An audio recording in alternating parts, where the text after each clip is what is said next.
Hello everyone, before we get started I'd just like to say a big thank you to anyone and everyone who's been watching these videos, whether you're from my school or from a different school. I need to give a quick shout out to the children of Tottington Primary who've been watching these. I hope you're enjoying them, so thank you very much, and without further ado, let's see what we've got in store for today.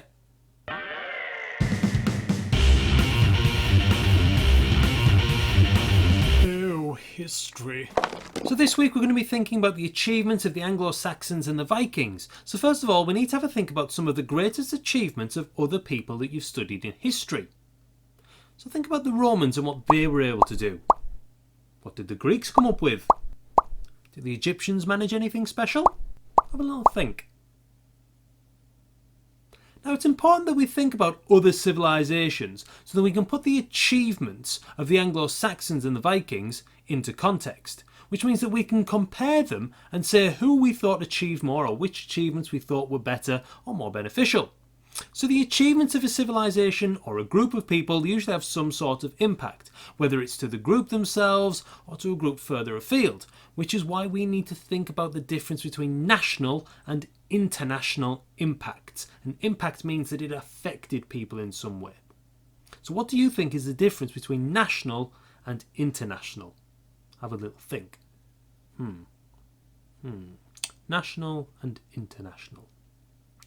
Well, a national impact affects a particular country. It might change the people, the land, the beliefs, or the way that things happen within one country. International impact affects more than one country. So that's the way that countries interact with each other, the way that they do things, the spread of ideas across a group of countries, and the way that things happen across different countries. So that's the difference between national and international. National stays within one country, international goes across more than one. So if we have a look then at the Anglo-Saxon achievements, well, they managed to achieve an awful lot. They welcomed Christianity in the 6th century to England. Okay?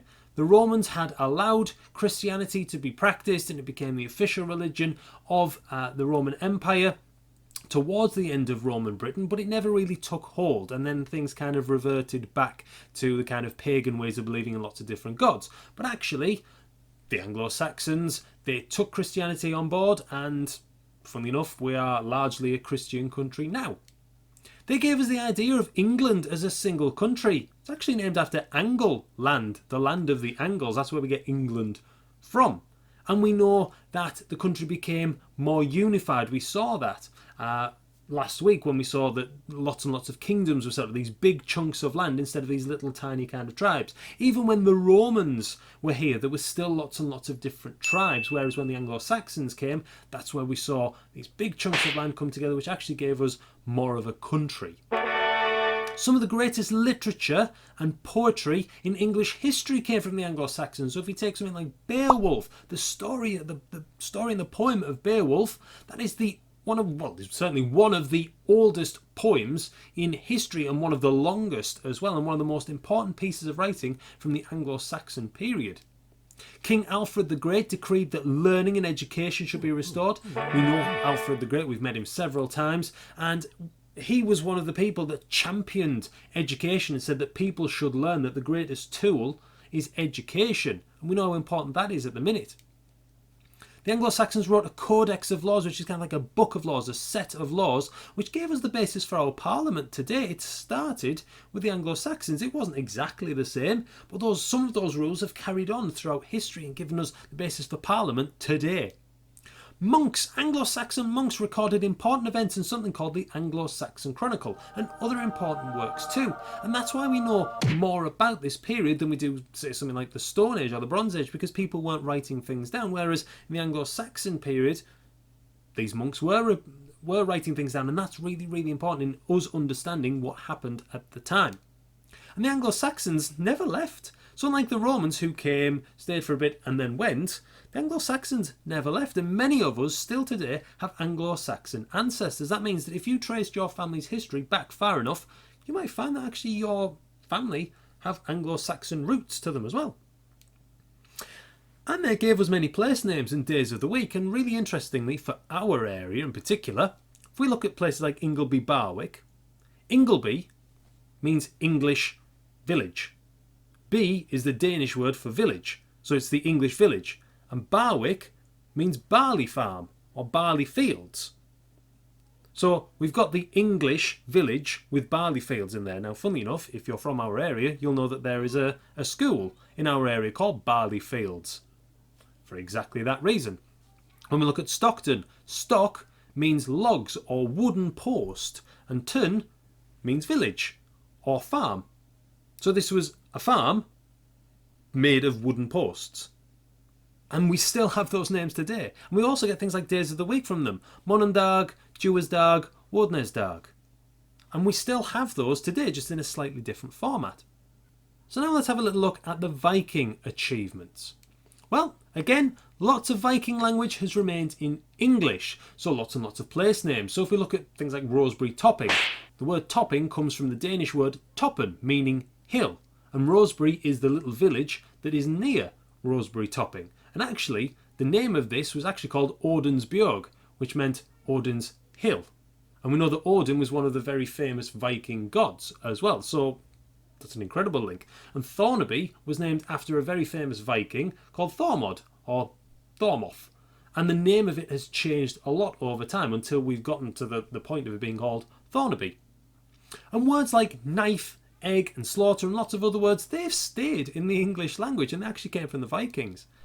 The Vikings pioneered the design of the longboat, which we still use features of today for boat building. They don't look exactly the same, but the Vikings were expert ship builders and boat builders, and we get a lot of their ideas as well, and we still use them today. The Vikings explored all around the world, including America, Africa, Russia, and the Middle East. And they made lots and lots of links while they were there, and set up very, very successful trade routes all across the world, which helped link Britain and Ireland with the rest of the world. So that's really important, that we were getting lots and lots of different items coming into Britain because of people like the Vikings who settled and they went exploring and trading around the world. The Vikings actually invented combs as well to keep themselves looking smart. Now the Vikings get a bit of a bad rap. They've got a bit of a bad reputation for just kind of being angry, fighting, dirty brutes. Well, actually that's not the case. Yes, of course, some of them we know went off and fought and did raids and what have you. But actually they were very clean people. They liked looking smart. They also had a system of laws that were discussed at a gathering called a thing. Now the word thing has changed in its meaning over the years, but to them a thing was a gathering, so they might say, oh, let's have a thing, let's call a thing, which meant a gathering. And lots of these laws are still in use today, so that's a big impact. And actually women from Viking times, they actually had a lot more rights than other civilizations. They were allowed to speak at things, women were allowed to speak at these gatherings, and they were allowed to own land, which a lot of women at that time weren't able to do. They still didn't have the same rights as Viking men, but it was a lot better than a lot of other women around the time. So, from all of this, we've got to think, these Anglo-Saxon and Viking achievements, which of those achievements do you think were national, and which do you think were more international? What do you think is more important and why? And who is it important for? And can international impacts have national ones too? Some really important questions there. So which of those achievements do you think were national and which were international? Which do you think is more important and why? Is it more important having national impacts or international impacts? And who is that important for? And can these international impacts have national ones too? So this is what we want you to do for your task. You are going to split the achievements of the Anglo-Saxons and the Vikings into two columns, national and international.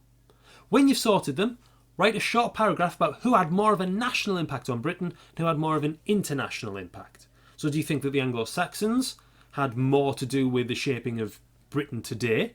Or do you think the Vikings did? Do you think the Anglo-Saxons did things more internationally? Or do you think the Vikings were more international? And then when you've done that, we want you to write what you think is more important, and this is really interesting. Do you think it's better to focus on one country to make it your own, or being known worldwide but not changing an entire country? So all of these ideas, all of these achievements are now going to be on your screen so that you can pause the video and you can sort them out into national and international. Then you can write a short paragraph about who you think had more of a national impact and who had more of an international impact, and then just a couple of sentences about whether you think it's better to focus on one country to make it your own or being known worldwide but not changing an entire country. So don't forget to send examples of your work to your teachers and to me, and hopefully we'll see you for the next lesson.